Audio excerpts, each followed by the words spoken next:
Let's go!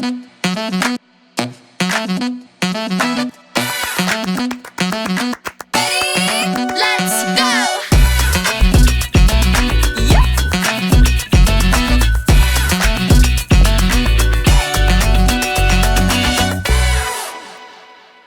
Welcome viewers to this new video series because that's just what you needed in your life. However, this one's a little bit different because it's going to be over a bit of food. This one is called Culture Strategy Breakfast, and just like the name suggests, it's about a bit of culture, it's about a bit of strategy over a bit of breakfast. And I have three Flipkart leaders with me today for this conversation. I have Sharon, who is a Senior Vice President and the new head of Flipkart Fashion. I have Bharat, who is a Senior Vice President in our technology function, and I have Harish, who is Vice President and Head of Flipkart Commerce Cloud. Let's get started then. As the name suggests, we should start with a bit of breakfast questions, and we are truly doing this at a breakfast time, right? It's pretty early in the morning. I'm sure all of you were able to beat the Bangalore traffic, but again, still early in the morning. My first question to you, very serious breakfast question, is sweet or savory? Is it a good bunch of pancakes? Is it some nice poha that you have in front of you? What's your breakfast of choice? Savory. Actually, very boring breakfast generally, which I have is boiled eggs, but savory. Yeah. Nothing like a good classic. Harish, to you next. A fancy spread like a fancy English breakfast, or a piping hot plate of idlis. What's going on? Bangalore boy has to be idli with sambar dip, gatti chutney on the side. I mean, it's in front of you. It would have been a great joke if it was a breakfast. Yeah. Bharat, the next one for you. What do you usually prefer? A breakfast in solitude with yourself, where you think about your day, or a conversation like this, minus the 15 people behind the cameras, of course? Well, when I used to live in the US, I think it was solitude and catching up on news. And when they moved back, it's actually breakfast with my parents. Oh, fantastic. Make sure that I have something, meal that we share in the morning. It's a lot of fun. That's lovely. I mean, that's a message for you folks. Have breakfast with your parents when you can. Okay, let's get started with our first segment. In this one, we talk a little bit about your experience at Flipkart, right? One of you has been here for 12 years. The other two of you are new. So let's get talking a little bit about, what does it feel like? We'll begin with you, Harish. It's now been 4 months at Flipkart. Tell us about your Flipkart experience, but the catch is that you have only 5 words to tell us about it. Yeah, I mean it's been it's been a crazy ride. Really love the energy at this place. I wouldn't need 5 words. I can do 2 Hindi words, which would be ho jayega. That's the core ethos of this place. Yeah. Take a problem, figure it out, like that. Ho jayega, I'll get it done. And that's the core. I love that everyone just nodded their heads when he said ho jayega. Funnily enough, also what we said to everyone when we decided to shoot this video series, "Hey, tension mat lo, ho jayega." I'll come next to you, Sharon. You are a perfect example of how there is so much to do at Flipkart, right? You've played roles across home, books, furniture, apparel, Shopsy, loyalty, and now you've come in to head Flipkart Fashion. What's one thing that you've experienced here that's probably doesn't exist anywhere else? I don't know about anywhere else, but what I can say is it's like a microcosm of startups inside a startup. And that entrepreneurial spirit rests everywhere with every single person in the team. Yeah. So, when someone said veteran, 12 years, 13 years, but actually it feels like the first year. Yeah. Which is the beauty of the place. Every day there is a new problem to solve. It's a fresh problem. Yeah. You're solving for all of India, for Bharat.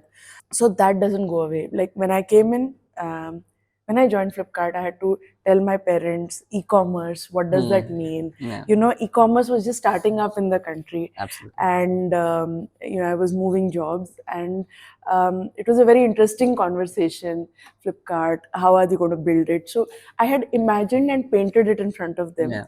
And every year when I talk to them and, you reflect back on your journey, it's still the same excitement that you have, and the still trust and empowerment that you feel in everything that you do. Yeah. From that first role in books, I started by selling books on the platform, to say a Myntra, heading a Myntra, or a very platform driven role like say loyalty, which was different from selling product. And so everything feels like a startup, feels like an entrepreneurial journey inside one entity. It's pretty magical, actually. Fantastic. No? I think that truly summarizes what makes Flipkart Yeah, it's Flipkart. very special. Next for you, Bharat. I know you are also new into the system. It's been a few months, but one thing that I'm sure you've heard plenty of is Flipkart values, right? Audacity, bias for action, customer first, integrity, and inclusion. What's your personal favorite, and which one do you relate to most personally? I think it's audacity.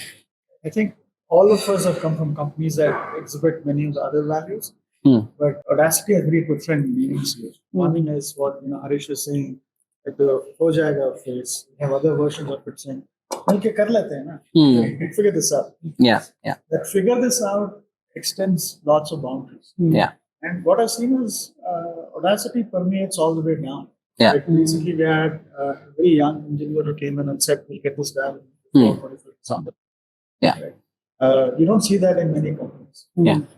I also felt that the value is exhibited so many times in our team in terms of deliveries, cash on demand, what we're doing, the pan India supply chain that we're building. Yeah. It's a formidable network. Yeah. Formidable network.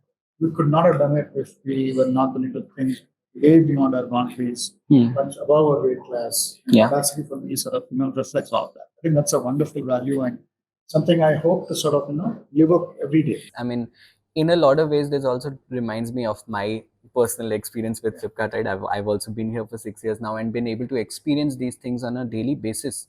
And it's beautiful to see how they've become a part of not just Flipkart's DNA, but also the DNA of several other companies that have gone on to be founded by, ex-Flipsters as well. So it's always lovely to see this. Yeah. Thank you for sharing it. Let's get into the next segment then very quickly. So switching gears from the conversation that we were having a little bit, Sharon, I want to ask you about a question from the world of fashion, which I think has significantly evolved from the space where you would typically try everything before you wear it to, now shopping online. And of course, there are ways and means in which you can try things. It is still a very little different experience. What do you feel is going to be the next big thing in the fashion world that you are currently most excited about? See, I think when we started off, we built access for the country. When I was much younger, I would go to a town which had the latest fashion, etc. Today, through Flipkart, it's at your fingertips, right? Yeah. So we built access and we built an ecosystem of entrepreneurs to expose their merchandise on the platform.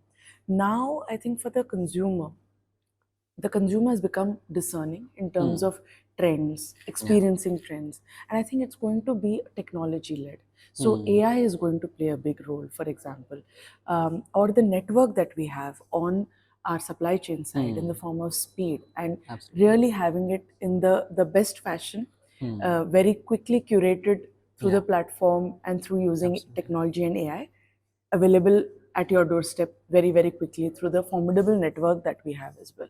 So I think all of this is going to play a role in the future of fashion.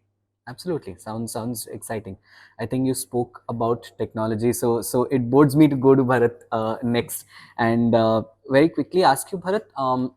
Technology, of course, plays the role of a backbone, right? How does technology at Flipkart, or how do you personally ensure that as you support the business, technology is also a competitive advantage? One lesser known fact about Flipkart is that our organizational structure of having product and engineering work next to each other, co-located, being part of the same org structure, intertwined, is an enduring source of competitive advantage. What it does is it makes sure that the people who are close to the middle, who are close to the problems on the ground, are the ones making decisions. Yeah. And it's highly decentralized. So we have product managers who are paired up with EMs and PLs and data scientists and UX designers. So they operate at a team level. It allows them to have the empathy for the customer. Yeah. And my team support sellers, we support everybody in the supply chain organization, we support finance and controllership. So it's a very, very wide range of customer personas. And the only way we can do justice to our jobs is to be close enough to the customer. Yeah. And this model really helps. And I think this is just an amazing aspect of Flipkart. And as we are growing and scaling, we are able to sort of keep it together. Excellent. Harish, to you next. I think Sharon also mentioned AI, and of course, no conversation these days is complete without AI, right? And And I also do understand that it's very quickly evolving. But what do you think, is going to be the role of AI in organizations like Flipkart now, tomorrow, or in the near future? Yeah, I think if you just look at the broad landscape, right, there's a lot of excitement on what AI can do for consumers, generative AI, everything that helps users get advice loosely, right? Yeah. I think that's kind of been the first wave of AI. The second wave maybe is AI moving from giving advice to taking action. And there's been a lot of talk about agentic AI specifically. I don't believe that's going to start on the user side. That's going to start on the inside, which means the first set of actions that AI would take would be actions that face internal systems. For example, create this purchase order for me, or create this, new position that I want to hire for, raise an HR requisition form. These are things that AI is actually a lot more adept at today than, let's say, continuing to give advice on the user-facing side. I think that's going to be the next big thing. So the transformation to AI will actually start in supposedly the boring, deep internal systems. That's where it's going to start in a very significant way, and that's something that I'm really excited about. Interesting. Looking forward to see how that evolves as well. So thanks once again, folks, for your answers. And now we're going to jump topics again and come to my personal favorite part of this conversation, which is where we talk about culture, right? And as they say, culture eats strategy for breakfast. We've already eaten breakfast. I don't want to say eaten strategy, but done a little bit of strategy discussions. Let's come to culture, right? And as leaders, all of you, of course, not just experience culture, but also play a very important role in building cultures as well, right? So I'm coming back to you, Sharon, first, where I want to ask you, what do you think is going to be one cultural element that can become an advantage for Flipkart in the next 3 to 5 years as we go on our journey? I think it is trust and empowerment. And while they are big words, and in a very real sense, what that means is hierarchy doesn't matter. I think in Flipkart, that culture is very, very deep set. And there is expertise that you lean on. And that expertise is empowered to take decisions, is trusted to bring out the right outputs. What that brings is immense agility. And you're not waiting for someone to sign off on something, right? You're just, this person is an expert on something, they have been empowered, and you are able to move fast. And that, at our scale, is truly a differentiator. I know you alluded to it some time back in the conversation, but I truly think it's the big differentiator for us to be nimble and serve consumer needs well, quickly. And kind of also goes back to where you said, the culture of being a startup, essentially. Yeah, it's all tied up, but I think that's the heart of it, because at a nodal level, it's every person is responsible and empowered and trusted for what they are doing. Absolutely. Right, and what they bring to the table, and they bring people together, and everyone derives energy out of it. Also, I think so. It's a very virtuous cycle. And in every pocket that happens. So yeah, for a large organization to maintain that DNA, I think is pretty special. Fantastic. Yeah. Culture comes alive as rituals, and those rituals really indicate who we are as people and who we are as leaders as well.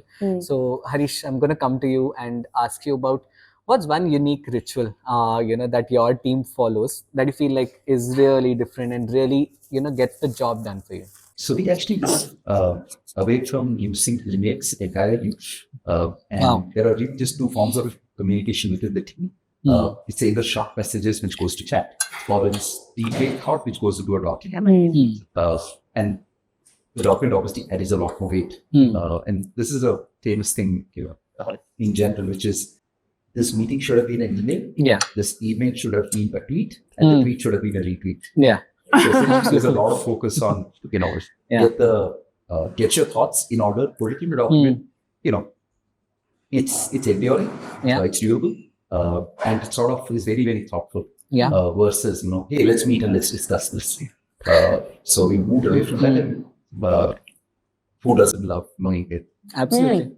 So all our emails are customer emails. As you say that, I want to just have this in my team and go and delete the 100 emails that are waiting for me, I'm sure, at the moment. I think, Bharat, coming to you next, we are, of course, Flipkart is a high performance, fast paced environment, right? How do you, as a part of the culture in your teams, make sure that you keep your team and your folks motivated in this kind of an environment? So that's a great question. I think the best way to do it, in my opinion, is to build empathy for the customer. So getting, for example, the seller voice to flow through into the engineering and the product organization. Yeah. Attending conferences or virtual events that we listen to our customers. The other thing we have is the benefit and the luxury of being surrounded by a supply chain organization, both in the same building as well as in the facilities around. So visiting delivery hubs, visiting the FCs, getting engineers to sort of go see the problems on the ground. That's very good. We also have a wide range of consumer experiences that touches. Yeah. So all of us are consumers of the product. When you interact with the systems, you realize what can get better, what can improve. All that builds empathy. Yeah. And I think the best way to motivate our larger organization is to show impact we make on consumers' lives. Yeah. And consumers are sellers, consumers are category leaders, consumers are in the category teams, and the larger Indian population. Absolutely. So if you can resonate deeply with the work that you do and how it touches a particular customer persona, so the motivation is automatic. Yeah. So you don't need to even tell them why you're doing this. Recently, we were in the middle of rebuilding a long pending application that we built out for our field executives. And the team is so excited to do it. They're working all night. You don't have to tell them to do that. Right? The fact that they're going to show some prototypes very quickly, get early feedback, that kept them going. Yeah. And they don't do it every year. Yeah. But when they get a chance to do it, they really enjoy it. Yeah, absolutely. Absolutely. Love that answer. In fact, I do remember those as being some of the most impactful parts, of our journeys as well, where, let's say, for example, sometimes you have our leaders going and doing deliveries to meet that end consumer and actually see, what it feels like to also visiting our supply chains and so on and so forth. Those are all very motivating and very humbling experiences to the scale and purpose of the organization. Awesome. With that, I'm at the end of my questions, and we are at the end of this video as well. Thank you, leaders, for taking out time, on this morning to have breakfast with us and to have a conversation with us. And really excited, for the next one here, where we will have some more leaders and some more breakfast over a conversation with culture, strategy, and breakfast.